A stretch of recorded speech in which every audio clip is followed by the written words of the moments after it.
بسم الله الرحمن الرحيم بسم الله الرحمن الرحيم. السلام عليكم ورحمة الله وبركاته. Waalaikumsalam warahmatullahi wabarakatuh. الحمد لله حمدا طيبا كثيرا مباركا فيه كما يحب ربنا ويرضاه. أشهد أن لا إله إلا الله وحده لا شريك له وأشهد أن محمدا عبده ورسوله. اللهم صل وسلم على نبينا محمد وعلى آله وأصحابه أجمعين. أما بعد. Kaum muslimin dan muslimat, pendengar radio Syiar Tauhid yang dimuliakan oleh Allah Subhanahu wa taala, alhamdulillah, segala puji dan syukur selalu dan senantiasa kita panjatkan kepada Allah Subhanahu wa taala atas limpahan kenikmatan yang telah Allah anugerahkan kepada kita. Alhamdulillah, di malam hari ini Allah Tabaraka wa taala kembali mempertemukan kita di ruang siar Radio Syiar Tauhid Aceh 96,1 FM. Meskipun kita tidak langsung bertatap muka, namun alhamdulillah ini merupakan sebuah kesempatan, sebuah anugerah yang Allah Tabaraka wa Ta'ala berikan kepada kita, yang kemudian mewajibkan kita untuk senantiasa bersyukur kepada Allah Subhanahu wa Ta'ala atas nikmat besar ini. Para pendengar yang dimuliakan oleh Allah Subhanahu wa Ta'ala, pada pertemuan terakhir kita membahas pokok yang pertama dari 6 pokok dasar di dalam Islam. Dan kita sebutkan yang pertama adalah tauhid kepada Allah Subhanahu wa Ta'ala dan menjauhi berbagai jenis kesyirikan, di mana kesyirikan itu merupakan perbuatan menyamakan atau menyerupakan Allah Subhanahu wa Ta'ala dengan makhluknya di dalam perkara-perkara yang menjadi kekhususan Allah Subhanahu wa Ta'ala, baik di dalam perbuatan Allah Azza wa Jalla menciptakan, memiliki, mengatur alam semesta, memberi manfaat dan sebagainya, ataupun di dalam ibadah, seseorang memberikan hak Allah Azza wa Jalla, yaitu ibadah, kepada selainnya, maka ini dinamakan dengan syirik. Para pendengar yang dimuliakan oleh Allah Subhanahu wa Ta'ala, terkait tentang pokok landasan yang pertama di dalam Islam ini Allah terangkan di dalam Al-Quranul Karim di banyak ayatnya dengan cara yang beraneka ragam. Allah Subhanahu wa Ta'ala sebutkan tentang pokok yang pertama, yaitu pentingnya tauhid dan menjauhi syirik. Ini Allah terangkan di dalam Al-Quranul Karim di banyak tempat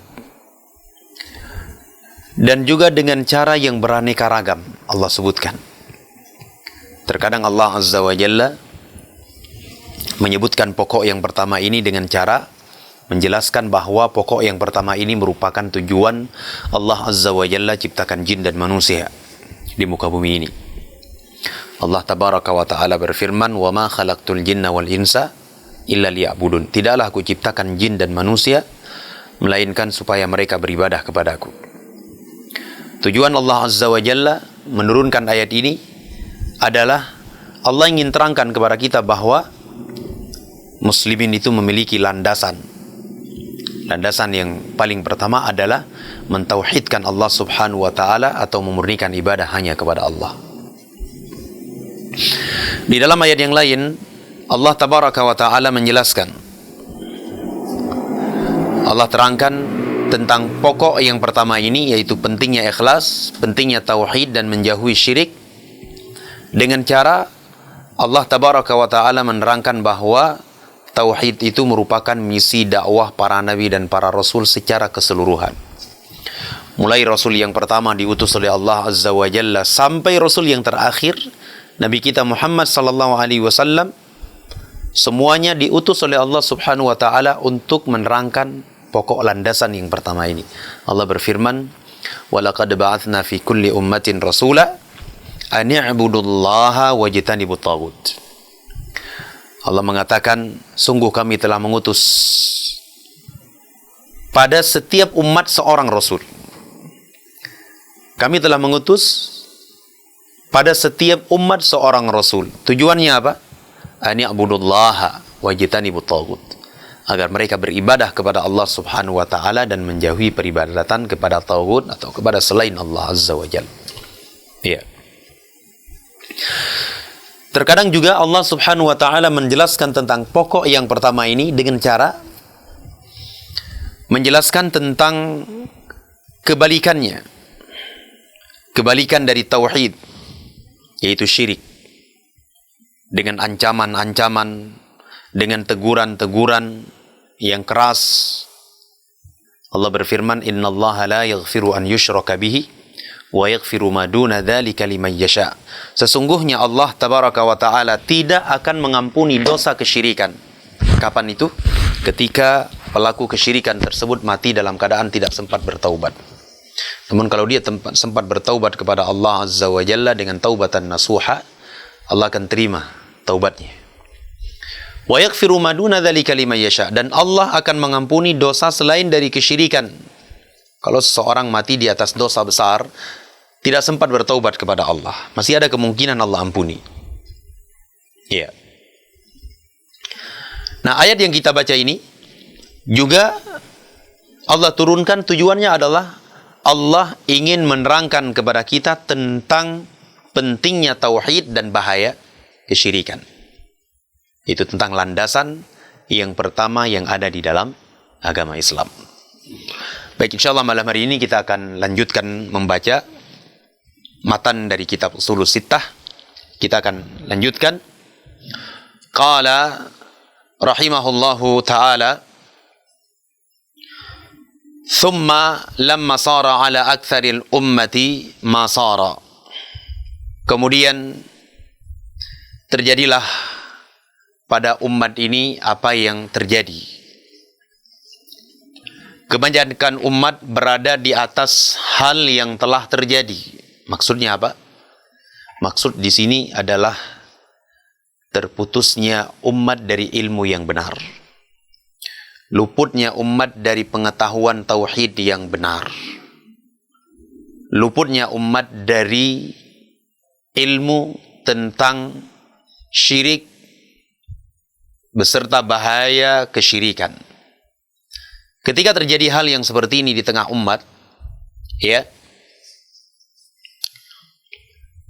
beliau mengatakan, "Azhara lahumus syaitan al-ikhlasa fi surati tanaqqusi as-salihin wa taqsir fi huquqihim." Ketika umat berada di dalam kejahilan, ketika umat tidak paham tentang pokok landasan pertama ini, tidak paham tentang bahaya kesyirikan, datanglah syaitan. Syaitan menampakkan kepada manusia bahwa keikhlasan kepada mereka, bahwasanya keikhlasan itu digambarkan oleh syaitan dalam bentuk meremehkan orang-orang saleh dan kurang di dalam memenuhi hak-hak mereka. Maksud dari ucapan Syekh di sini adalah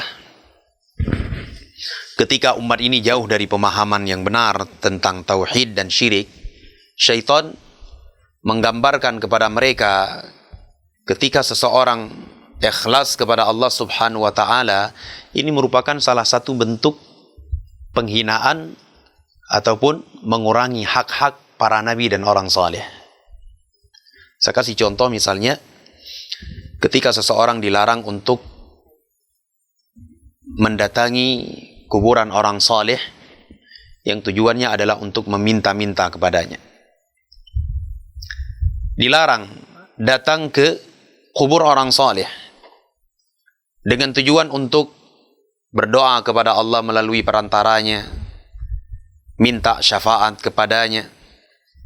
Dilarang hal yang seperti ini karena hal yang seperti ini akan menafikan keikhlasan, akan menafikan ketauhidan seseorang. Sehingga ketika hal-hal yang seperti ini ditegakkan, diajarkan kepada umat, jangan kalian melakukan hal tersebut di kuburan orang saleh.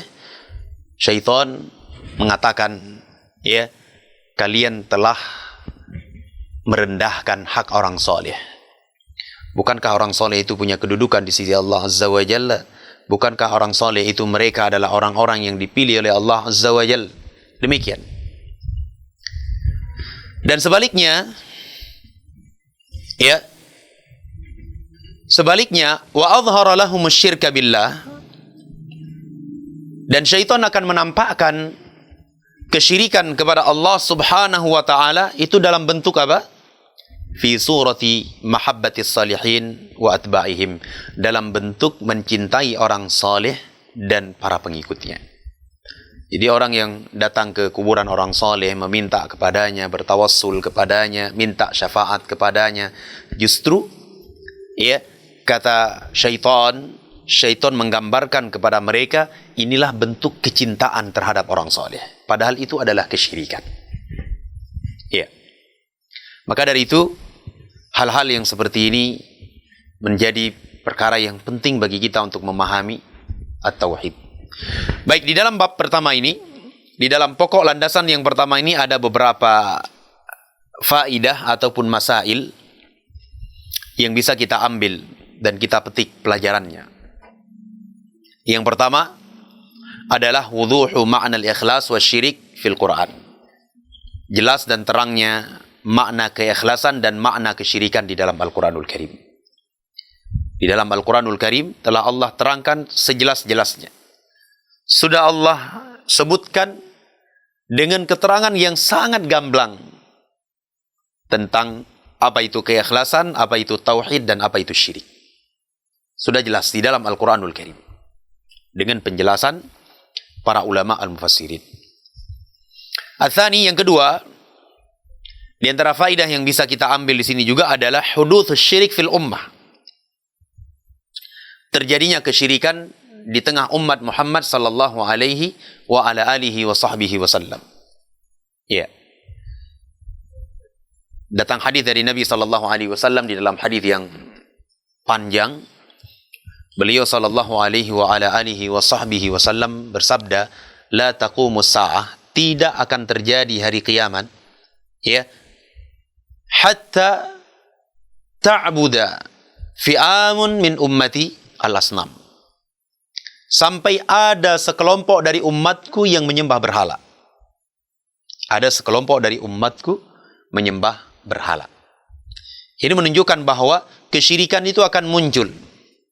Kesyirikan itu akan terjadi di tengah-tengah umat.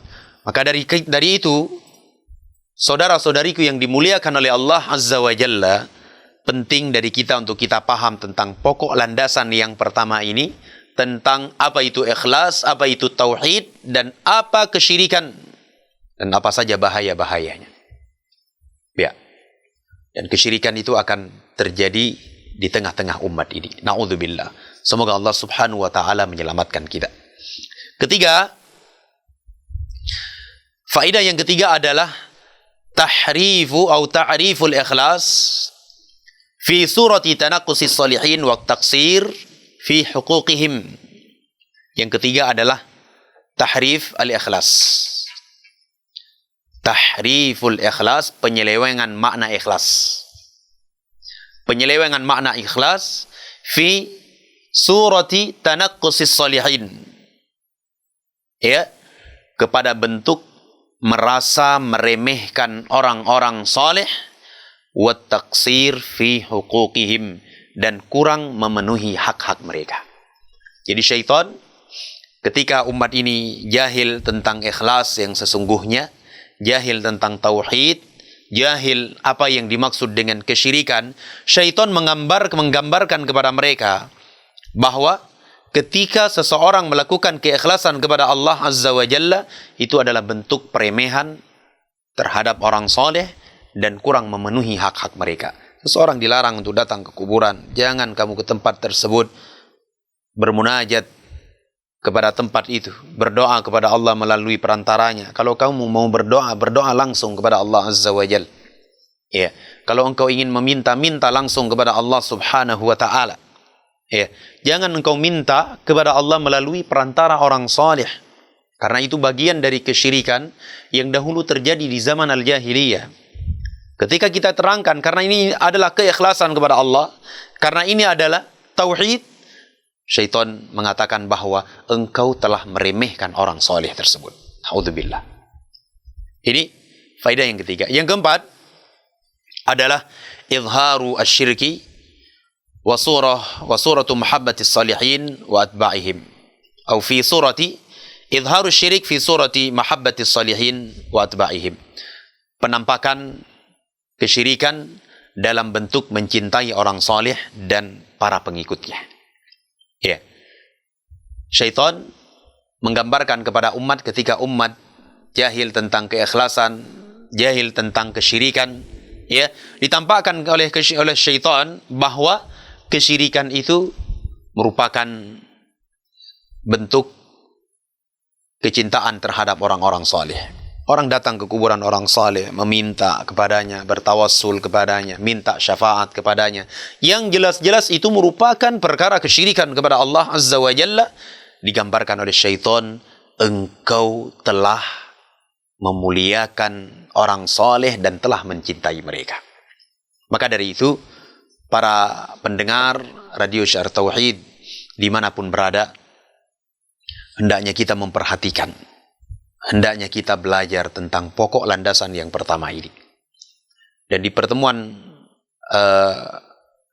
antara Maghrib dan Isya ini kita cuma bisa menjelaskan secara ringkas tentang makna tauhid, pembagian-pembagiannya serta keutamaan-keutamaannya, dan juga tentang syirik, pembagiannya serta bahaya dari kesyirikan kepada Allah Subhanahu wa taala.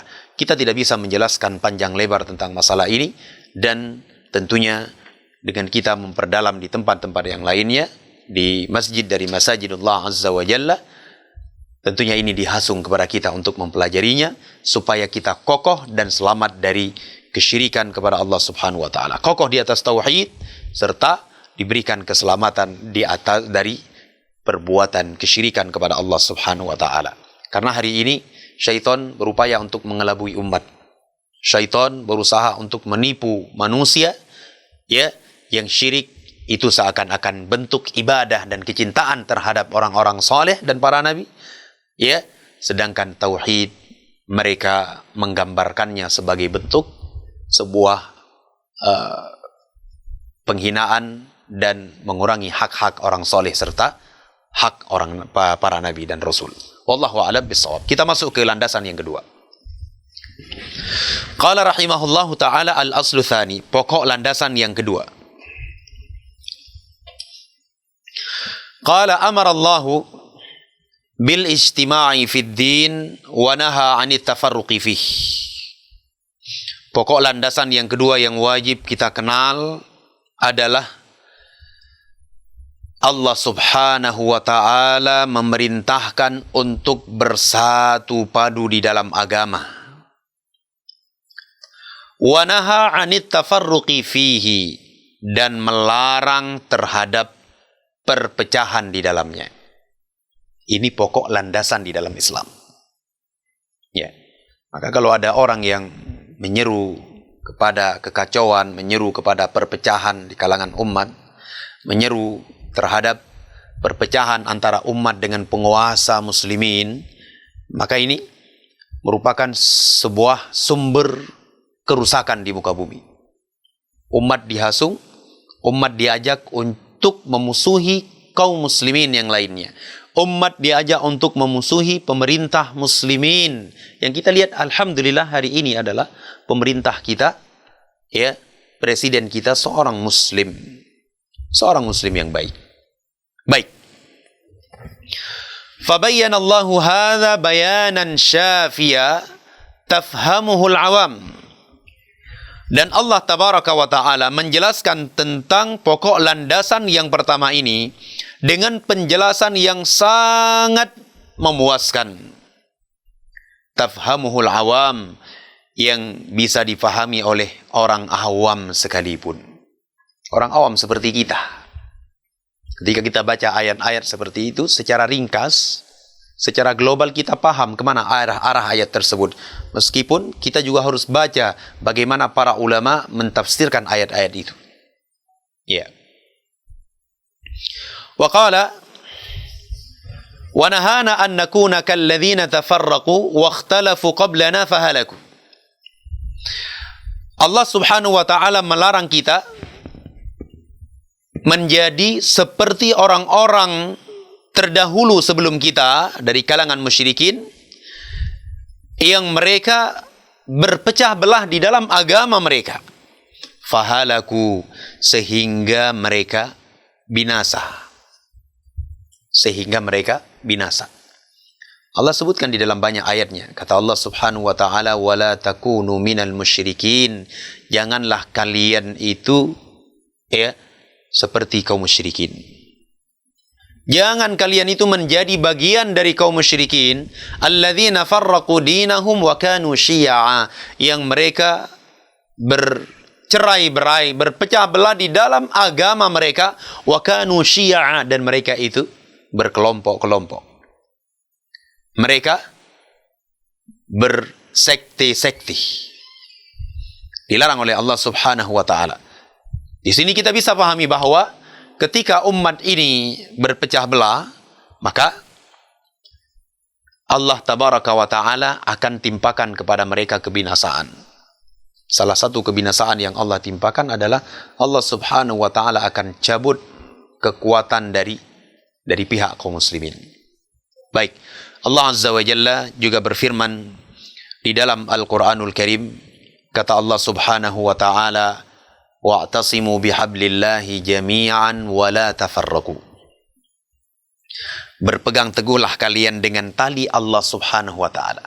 Ingat kata Allah, wa'tasimu bihablillahi jami'an wa la tafarraqu.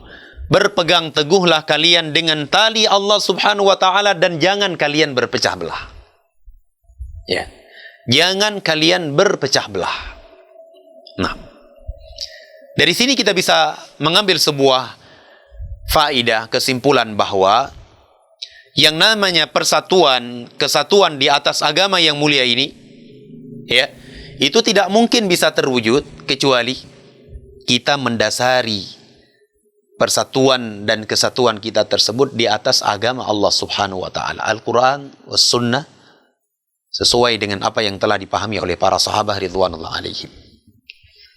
Upaya apapun yang ingin kita lakukan untuk menyatukan umat, untuk menyatukan hati-hati kaum muslimin menjadi satu tubuh, menjadi satu hati yang bersatu di atas agamanya, itu tidak mungkin bisa terjadi kecuali dengan apa yang telah dilakukan oleh Rasul sallallahu alaihi wasallam dengan Al-Qur'an dan sunnah.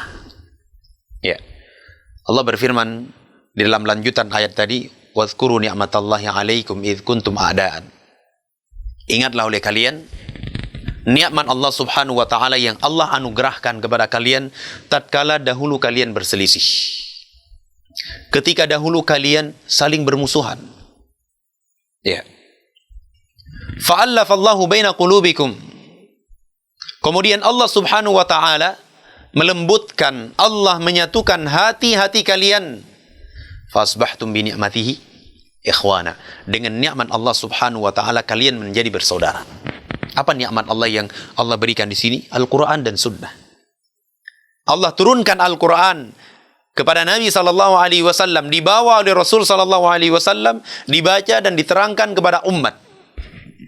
Jamaah yang saya muliakan, Bapak Ibu pendengar yang saya muliakan, ayat ini menceritakan tentang dua kabilah besar di Madinah yang mereka berperang dan saling ribut, bermusuhan ratusan tahun lamanya. Dalam jangka waktu yang sangat lama. Aus dan Khazraj, dua kabilah besar di Madinah. Berbagai upaya dilakukan untuk menyatukan, usaha perdamaian demi usaha perdamaian tidak terwujud. Tidak terrealisasi. Sampai datang Nabi SAW membawa Al-Quran dan As-Sunnah, membawa Islam yang benar, membawa ketauhidan kepada Allah subhanahu wa ta'ala, membawa kalimat la ilaha illallah, dan ini merupakan nikmat dan rahmat dari Allah subhanahu wa ta'ala. Dengan itu semuanya menjadi bersatu. Bapak Ibu yang saya muliakan, ya,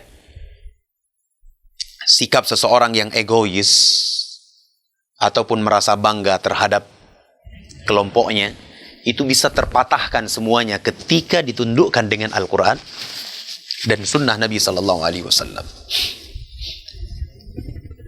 Hubungan seorang Muslim dengan Muslim yang lainnya itu akan menjadi baik ketika dihadapkan ataupun dibangun di atas Al-Quran dan As-Sunnah. Demikian pula seorang Muslim akan menjadi baik, berbaik sangka kepada penguasanya, mendoakan kebaikan kepada pemimpinnya. Kapan itu? Ketika dia belajar Al-Quran dan As-Sunnah kemudian tunduk di atasnya.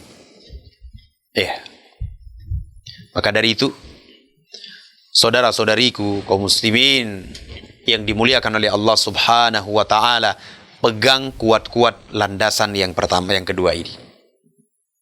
Wajibnya kita untuk bersatu padu di atas agama dan dilarang berpecah belah ataupun menghasung umat untuk membenci kaum muslimin yang lainnya. Hati-hati. Hati-hati dengan perkara tersebut. Karena pokok landasan di dalam Islam adalah perintah untuk bersatu di atas agama dan dilarang dari bercerai-berai. Demikian. Wa qala wa yaziduhu wuduhan. Kemudian yang memperjelas lagi tentang pokok landasan kedua ini, kewajiban bersatu dan larangan bercerai-berai. Ma waradat bihi sunnatu minal ajabil ujab fi dhalik. Ya, itu apa yang telah warid di dalam sunnah Nabi sallallahu alaihi wasallam berupa keajaiban yang sangat menakjubkan dalam hal tersebut. Ya.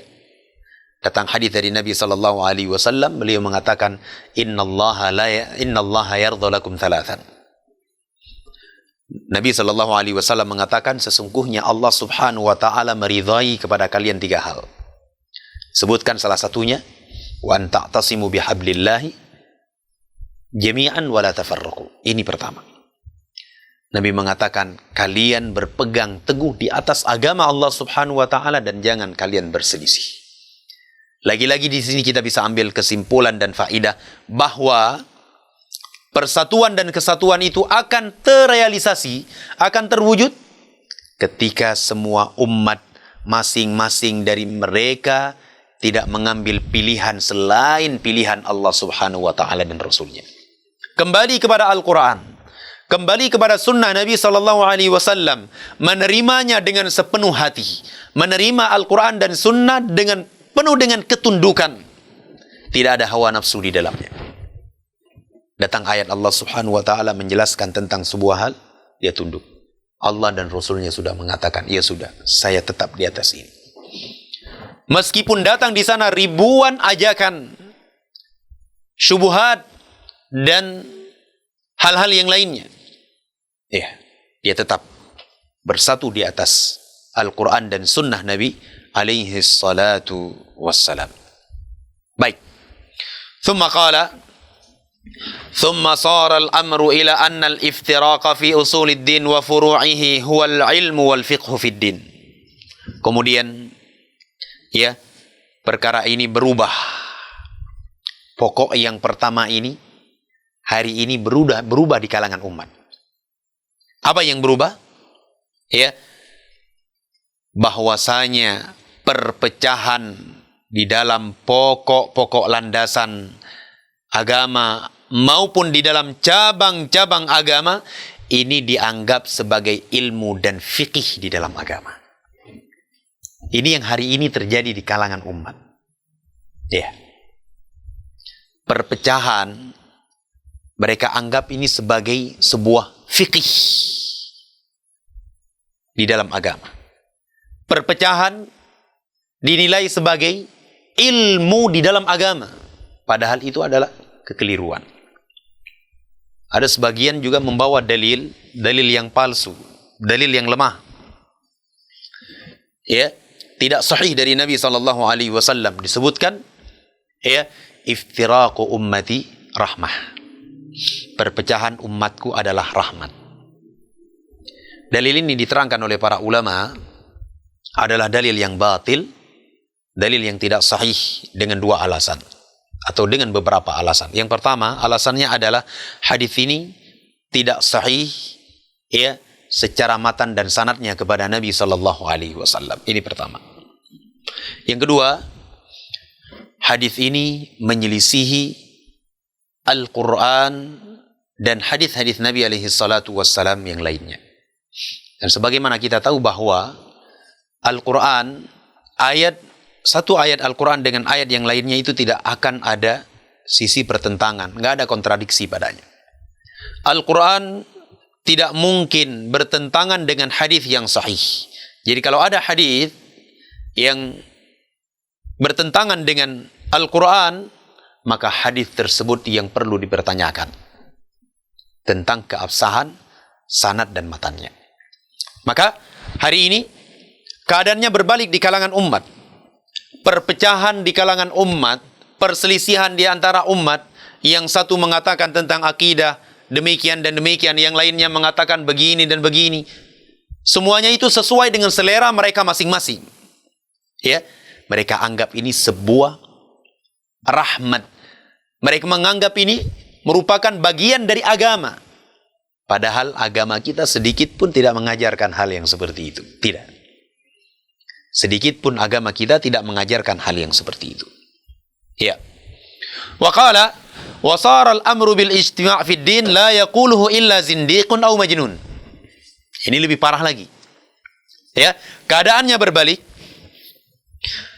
Ajakan untuk persatuan di atas agama, bersatu padu di atas agama yang mulia, di atas Islam, hari ini berbalik, kata mereka, yang seperti ini la yaquluhu illa zindiqun au majnun. Tidak ada yang mengucapkannya kecuali orang yang zindiq atau majnun. Ya. Orang yang mengajak kepada persatuan dituduh sebagai zindiq.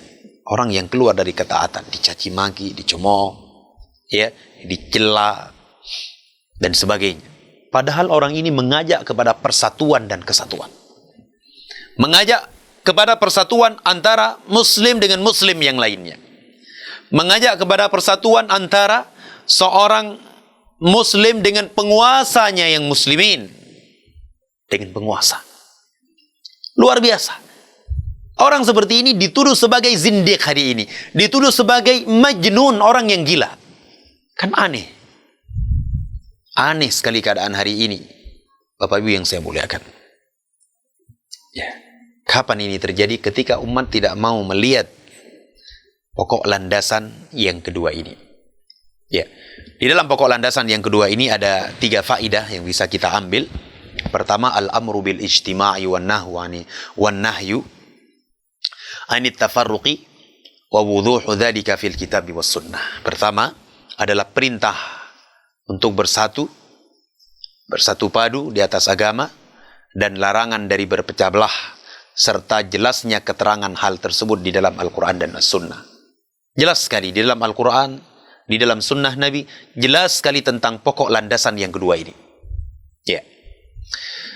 Faedah yang kedua, tahrifu ma'na al-iftiraq fi usuliddin wa furu'ihi bi annahu al-ilmu wal fiqhu fid din.